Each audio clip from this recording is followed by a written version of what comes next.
The Match Ball.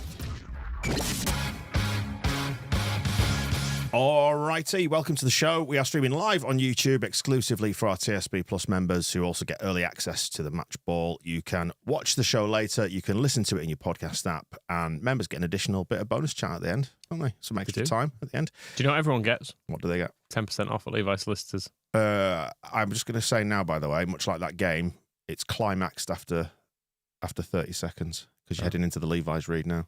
Yeah. This show's peaked. Yep. Go on then. I've started it. Go on. Feels probate conveyancing. It was going so well. I was doing well then. I was doing it in a different way, and Dan can't bear to see me succeed. I needed to get my 30 seconds joke away because I've been thinking about it all the way down on the walk back from Ellen Road. Do it again. It's fine. Go on. No, just get a 10% discount at LeviSolicitors.co.uk. Yeah, the Match Ball is brought to you by Levi Solicitors. 10% discount on your legal fees on all their services. Full terms and details on the website, levisolicitors.co.uk/the square ball. It's Dan, it's Michael, and it's Rob, post Norwich, 2-0 to Leeds. And what did you make of that? It's fine, wasn't it? I feel like I've seen that game before. Yep. 3 days ago, maybe. Yeah, very similar.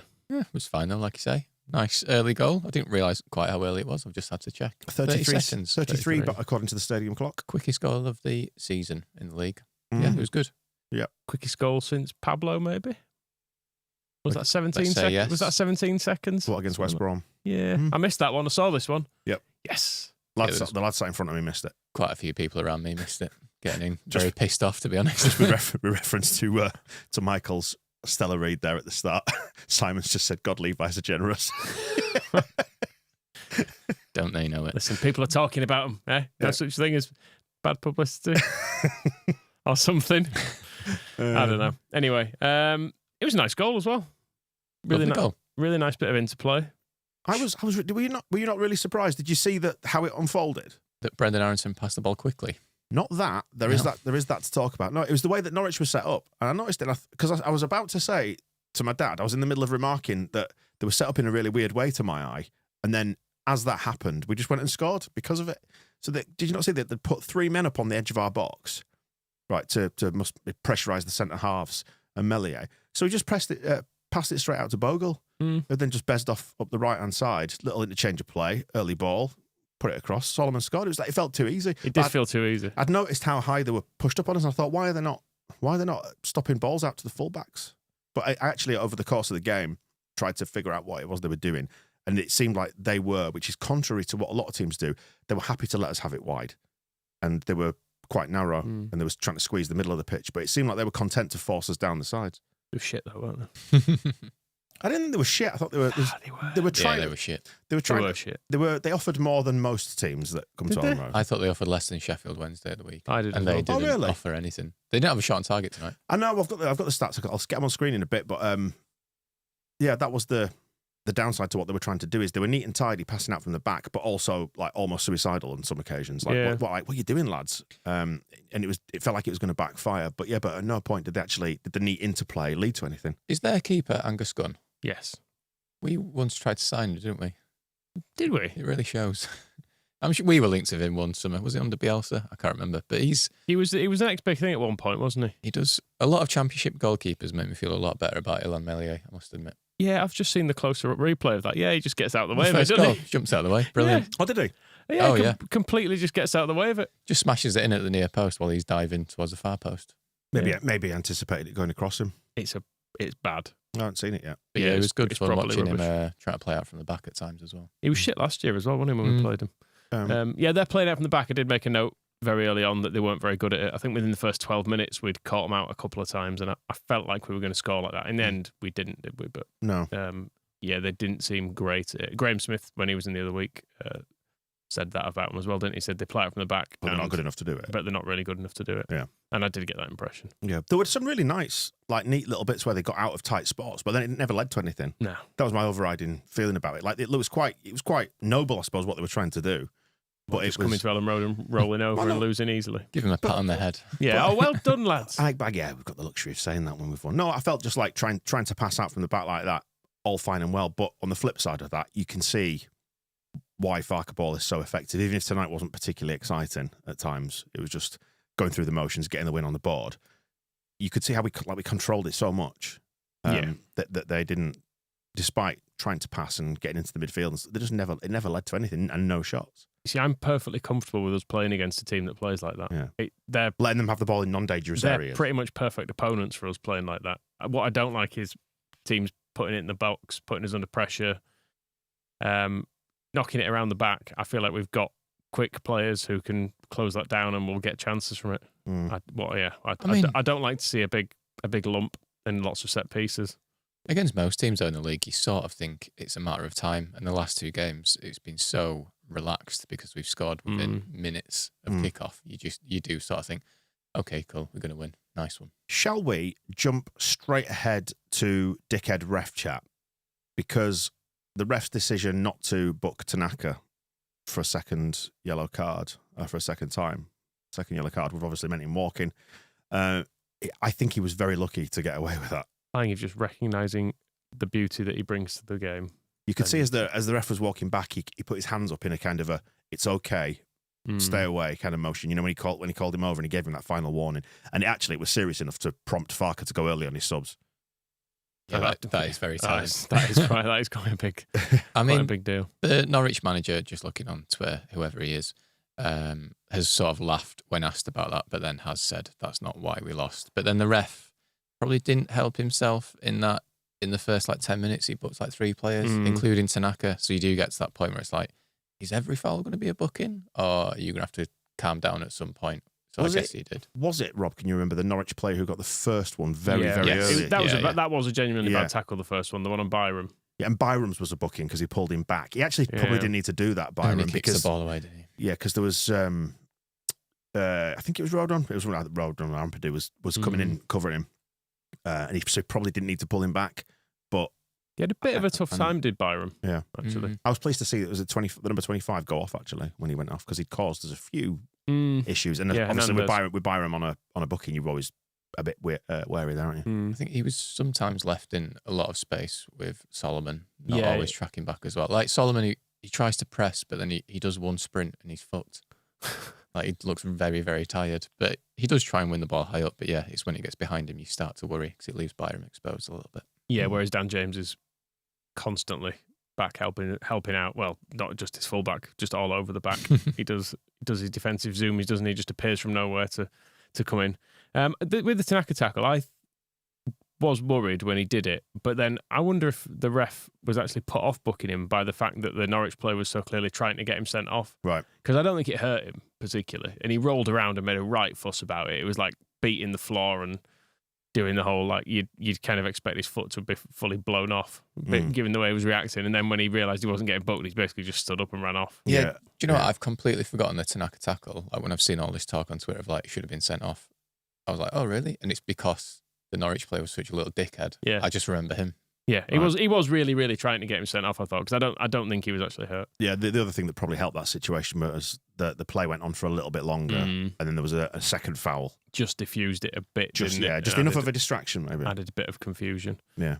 But another thing that I noticed happened just for 5 or 10 minutes after Byram got his booking, they switched James over to the left-hand side, and Solomon went over to the right. And I don't know if that was just James able to protect him a little bit. Yeah, I would say so. Because they were going to sort of try and isolate him a little bit and run at him there after he just got his first booking. Yeah. And we need to give the ref criticism as well for not giving Joe Rothwell a penalty when he was disgracefully hacked. It's awful, in the box. Wasn't it? I was near that and I was sickened. I thought it was a dive at the time. A lot of people around me were quite cross, and I was like, he looked a bit like a dive. He seemed to be diving about 5 minutes before the tackle. Yeah, I've not seen it again. Lucky to get out alive. It looked like there was very little contact, if any. If there was any contact, it's because Rothwell stabbed his foot towards their player as he was running past him. Isaac's making a good point. So the dickhead ref was bad but looked good because of the weekend. That is true. Yes. Whereas Lee's saying, great referee, never in doubt. Yeah. Yeah, fair enough. I do agree with that comment as well. I don't think Tanaka's first was a yellow, so the ref let him off the second. I can see why he gave him it, though. I can. I don't think he gives him that, though, if he's not already booked Byram. Yeah, definitely. Because it was a pullback. Because it was a bit of a pullback with Tanaka, wasn't it? No, sorry, I don't mean book Byram. He's been the foul that was on Byram, sorry. Right. I think that set the tone for it, and then he was like, oh, I better book him now, because booked a Norwich player, so I've got to even it up a bit. Mm. But I think Tanaka would generally be let off that first one. Yeah, you get one. Yeah, had he not already been booked. Well, justice was done in the end. So say I. Yeah, there was a moment where I was like, "Oh no, he's already been booked." But yeah, I think the more time went on, I think it felt just like we were going to get away with it. It would have been bad as well to be missing him for Burnley as well, wouldn't it? That would have felt quite Leedsy. Well, that was what I thought coming out of the game. Like, as kind of low key as these last two games have been, as infuriating as the referee was against Sheffield Wednesday, coming out of it going ahead of Burnley, if we should have two really low key, boring, relaxing wins, clean sheets, sound. That's fine. Rotate the team a little bit, give players minutes, give players rests. Yeah, that was probably perfect, really. Yeah. And Sam's pointing out that Tanaka was laughing when he got back to the bench. Good. Little scamp. Yeah, I must admit, when Grove came on, I was actually willing him to properly kick Marconda to give him something to moan about after he'd rolled around so much. That's what you're moaning about? Exactly. I'll give you something to moan about. Now you're not on a yellow, you can go and kick him. But it never happened, which was a shame. Yeah. Who was it that got the really good? It was Pirro's yellow card was outstanding, by the way. That was very good, yeah. A really good take one for the team yellow Probably card. his best moment of the game. Right. Didn't do it. He was fine. He was fine. He just didn't. He was fine. It was a game of not many clear-cut chances, that one.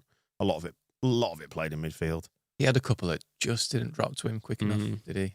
Albeit there was one that he maybe should have just tried to take on his right foot, but he's so left-footed. Kind of went on the outside. He was like, just hit it, Joel. I was a bit surprised to see him finish the game, actually. I thought we might be seeing Joseph for at least 15 minutes. But let's get the old stats up on screen. Yeah, actually, I didn't realise the momentum graph there is basically all us, isn't it? Yeah, they didn't have the ball in our final third at all. Yeah, so there were yeah, exactly. So the bits that they did have, by the looks of it, the momentum graph would suggest that they strayed a bit into our half, but not very far. Yeah, there was one dangerous bit first half when they got in down Byram's side and they put a cross to the back post, and it just was over the head of the person who was running in, and that would have been a big chance for them. Yeah, it felt like they never got in behind. Never got in behind us. I don't recall any tense moments. Even on the set pieces, they weren't particularly good. It was similar to the Sheff Wednesday game though as well, in that they might have not been that threatening, but our defenders, when they had to defend, did really well. Like Rodon did some really good covering, really quick. Ampadu I thought was good again. Yeah, just really solid. Make sure Melier doesn't have to do anything and he's fine. Yeah, and I thought more so when Firpo came on as well, but Firpo and Bogle were both really good going forward as well. Yeah. I thought Bogle probably would be my man of the match. I would say so, yeah. Played well these last two games. Yeah, he has. Yeah, I thought he was really good tonight. Just a constant... He must be a right pain in the arse to play against because he's always running forward, isn't he? Like, whether he's overlapping or with the ball, like you have to... He occupies that side of the pitch completely for like the winger can't just have a day off with him, can they? And think, I can stand on the halfway line and wait for the ball. They've always got to track back. Especially, like, he's got that Alioski sort of Duracell bunny quality, but then you think he's playing with Dan James as well. It's like two of them on the wing. It must be absolutely horrible. Yeah. And when Firpo came on, he was doing the same as well, wasn't he? He was his cross for the goal, or was it just... He was very involved in that goal. It was like his good run. Yeah. They sort of kept it in for us, didn't they? What we'll say about when Firpo came on, it changed the dynamic a little bit on that left-hand side, I thought. Because you had Solomon on there for the most part, who is prone to going inside because he's right-footed, and you've got Byram behind him who's also a righty. They're both prone to inverting and tucking inside. Solomon always generally cuts back on the right, but what you get from Firpo being the lefty is that he will go down the outside and he will whip that ball across, as he tried a few times, to just put that ball in early behind him. Yeah. So I liked seeing that change. It felt like it made sense to me. Yeah. I've just checked, by the way, the goal. It was Solomon's cross in the end. But... Well, the second one? The second goal. He scored the first one. He scored the first one. He didn't cross it to himself. That's difficult. Dan James could do that. Also, actually, on that second goal, that was a great ball, was that? Yeah. No, and a good very good finish too. Really calm finish. It wasn't the tidiest thing, was it? But he just side-footed it in exactly where he needed to go, back across the keeper. I'm not totally sure how it ended up there in the first place, because it looked like Aronson had a decent chance first. Then it looked like it was going out of play. They kept it in, didn't they? For us? They sort of kept it in and knocked it back to us, and then we just put it to the back post again and scored. One of those where, like, within 5 seconds, the guy's clearly like, I should have just let that go. Yeah. I've made a big mistake. Can we just go back? He's on the corner. Yeah, I just headed it behind. It was sort of a defensive Melier, keeping it in play, and keeping it in danger.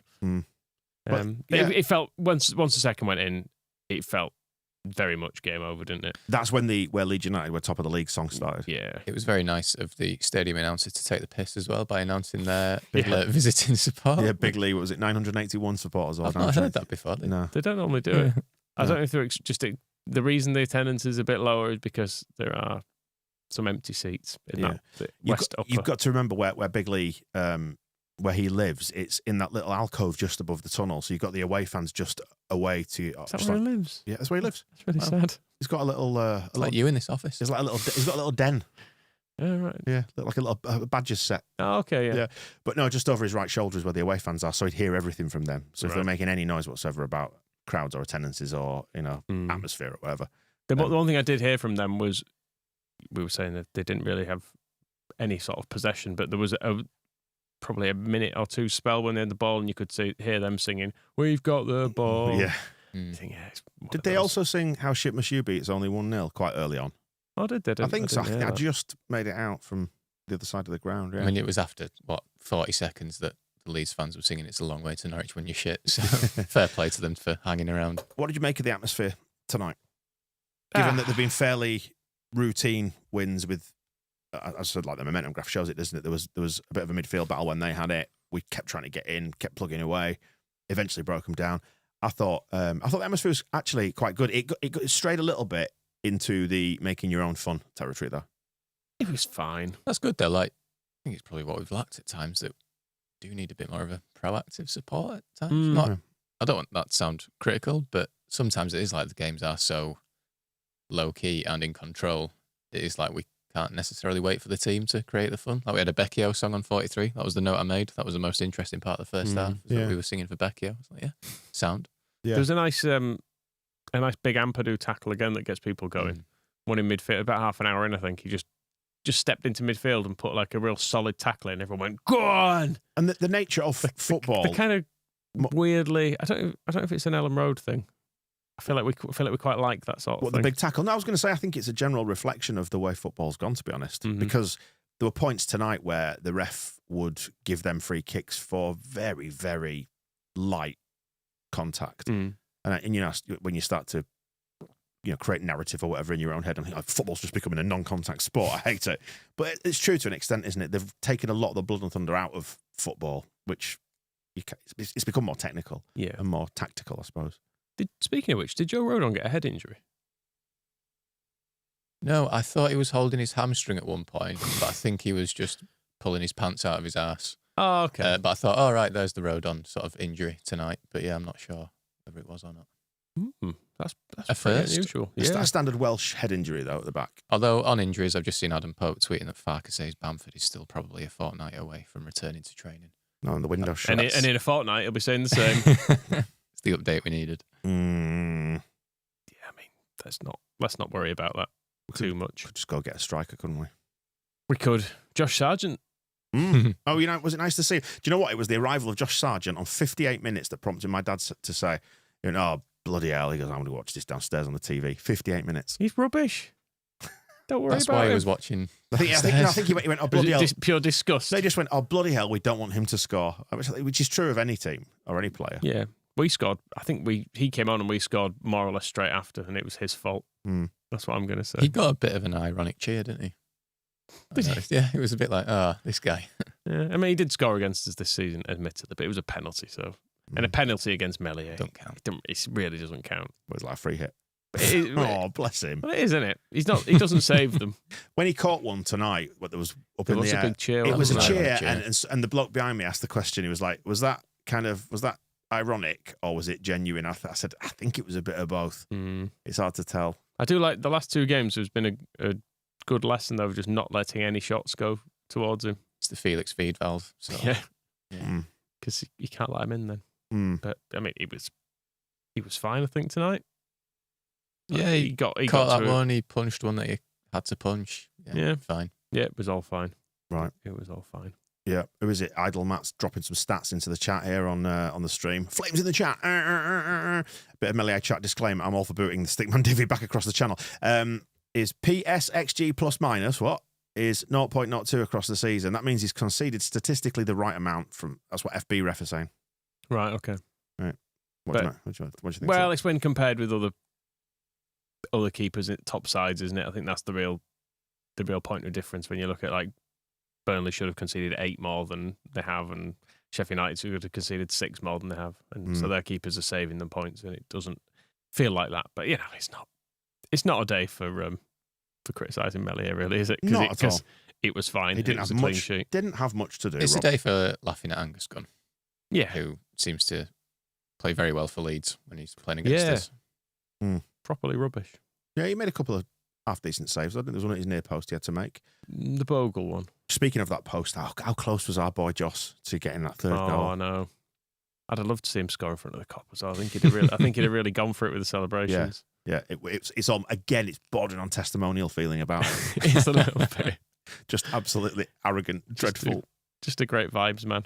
If we get a late penalty in a game, I hope he just takes it. Final game of the season at Plymouth when we're 8-0 up? Just let him because we will take it. be, because Burnley were 5-0 up at half time tonight.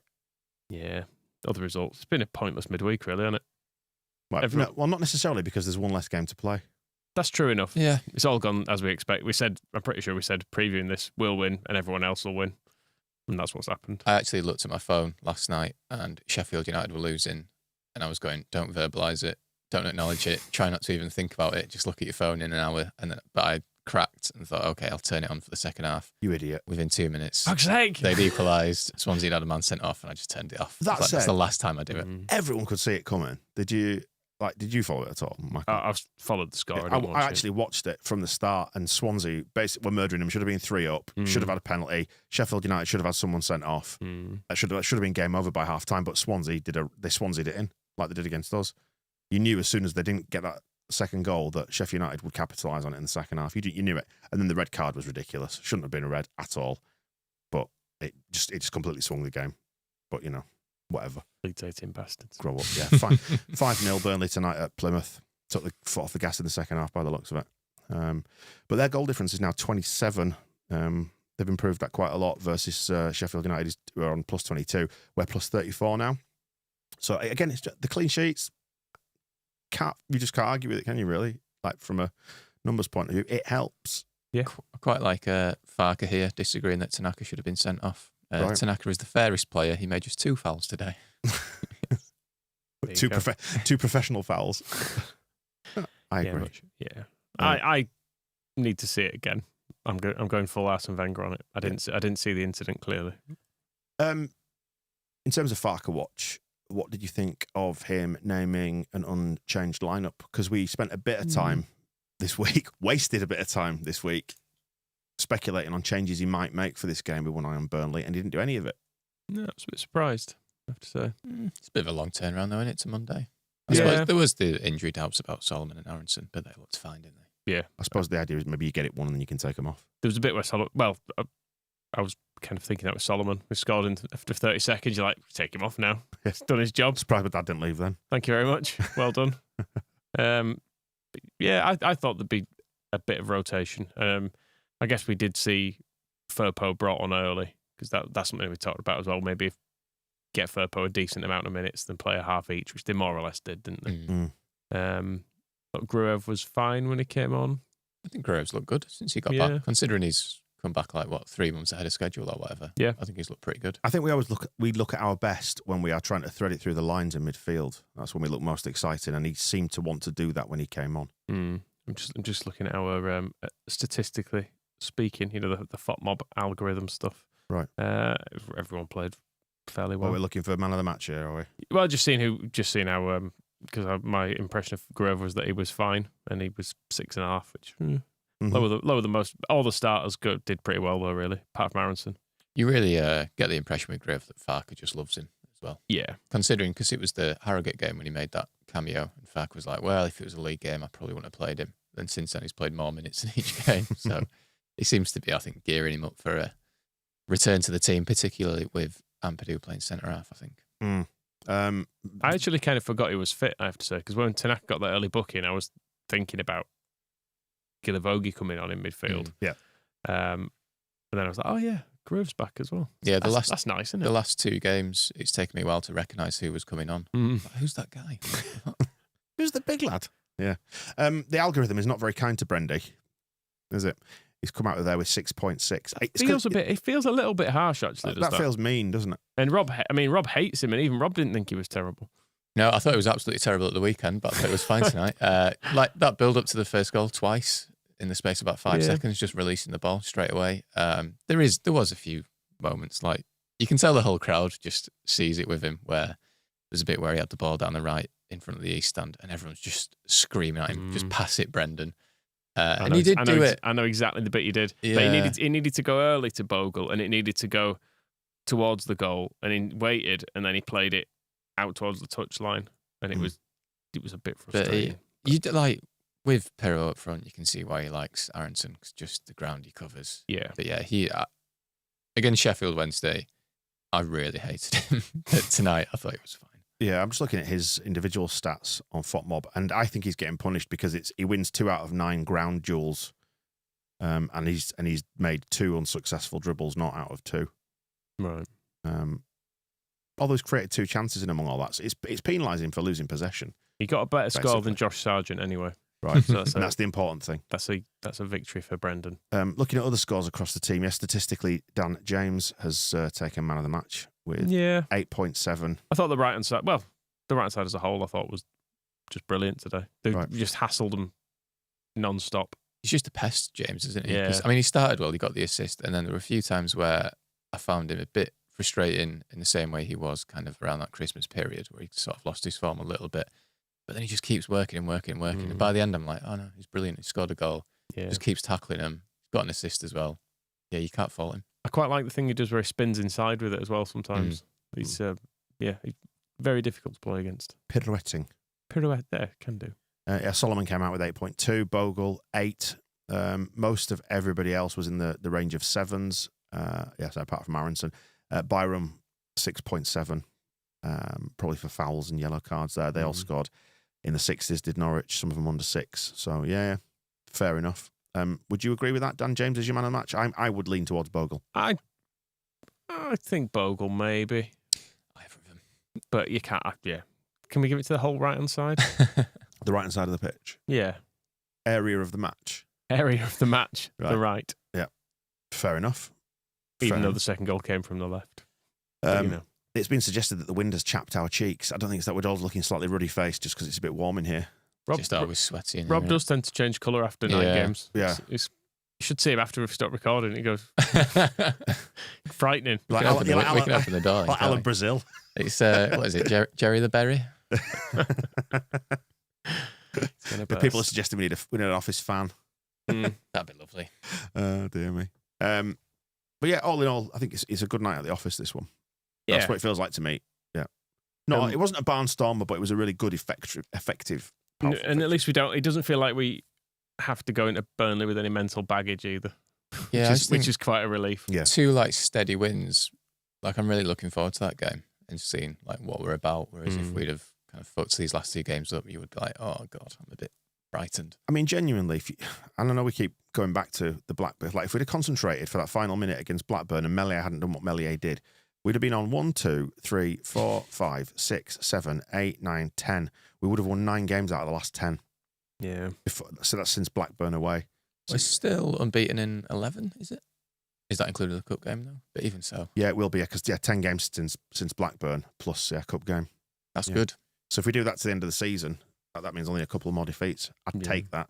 Me too. No, you're right though. Going into that Burnley game in the right frame of mind, I think, and does help. As far as we're aware, no injuries, some players returning to form, no suspensions. It's all good. Although Tanaka will count himself as a lucky boy for that. It was at this point last season we did this. We just strung together loads of quite boring wins. And that was when we were trying to catch up a 17-point deficit, whereas we're doing this from the top of the table. Yeah. We should be good. And Wayne says, Rob, you look like you're cosplaying as Joe Rodon. Distressed, ruddy-faced. I do enjoy watching Joe Rodon. Make a messier hair. Just for He sorted his out, hasn't he? He has a bit, actually, yeah. I'm just looking at this. Yeah, this point last year, we just were racking up some pretty dull wins, like 3-0 against Birmingham, 2-1 against Preston, 1-0 against Norwich, 3-0 against Rotherham. Was it post-Christmas that we went on that run? Yeah. Yeah. Same again. Then we don't get to lose a game until Easter. That's fine. Then we really fuck it up. Although Easter's very, very late in the season this time, isn't it? That is true. Yeah. And if we don't lose any games till April the 6th, we'll probably be promoted by then, this time around. Whereas it was all catch-up, wasn't it, last year? Yeah, it was the constant chasing, wasn't it? It was a bit much. How do you feel about the Burnley game then? We're talking about that, going into that with no emotional baggage. Would you settle for a draw? Probably 0-0. Probably. The draw's fine, I think, in that. I think it's going to be 1-0 either way if it's not a 0-0. Yeah, same. I mean, last season we were really good against Leicester and Ipswich. We've already sort of seen off Sheffield United this season. That Burnley game, there was nothing in it at Ellen Road, really. It was like the first 30 seconds that Mateo Joseph missed that chance, and then they scored a bit of a fluky goal. So I'm looking forward to it, to kind of see what we're made of, really. And it introduces about as much jeopardy as you're going to get this season, doesn't it, really? On an individual fixture basis. Yeah. It's our toughest game of the season so far, isn't it? And the more enjoyable games this season are the ones that have had a bit of jeopardy in. I've just seen the opening goal from the official club Twitter account, and I see what you mean about Angus Gunn. He lays down. Yeah, it's like someone said to him, make sure this doesn't hit you. He fully expects he fully expects it to go all the way across the goal, but there's never any indication it will do. No, not at all. Because there's Man of Solomon there. Yeah. And he's put it in. Yeah, it's weird, isn't it? What's he done that for? Do we give him man of the match? Yeah, I mean, it's possible. He got us off to a flying start. Some of Farke's comments then. Popey has tweeted saying that Farke said, not our best performance. We were lacking in the details, I felt. We mustn't slacken off on a few percent just because we take an early lead. Not expecting any more players to leave the club before the window shuts. Oh, did he say anything else about the other way? Let's have a look. We have to stay awake. Oh, he loves talking about this. He's staying awake. He's not sleeping. He's off his tits on Red Bull. That's what's happening. Chugging that taurine down. Yeah. Okay. He's not said we're definitely signing in. Can you please do the voice? If I give you a quote, will you do the voice? Because it needs the voice for this. It's just the panic mode. For this, no, it's not. Fine. For this to work. It was not our most shiny performance. It was not our most shiny performance. We did not give them an opportunity all night. We did not give them an opportunity all night. Scored an early important goal. Sometimes you think it's an easy evening after a start like this. Sometimes you think it's an easy evening after a start like this. So then you perhaps give 2% less. Then you perhaps give 2% less. Do the shiny bit again. Shiny. Thank like you. my face. So there you go. That's Farke's face, not mine. Yeah. Rob's gone for the glow rather than the shine. Face, yeah. Oh, my head. I have a constant shine, don't I, in fairness? Yeah. There's a baldman.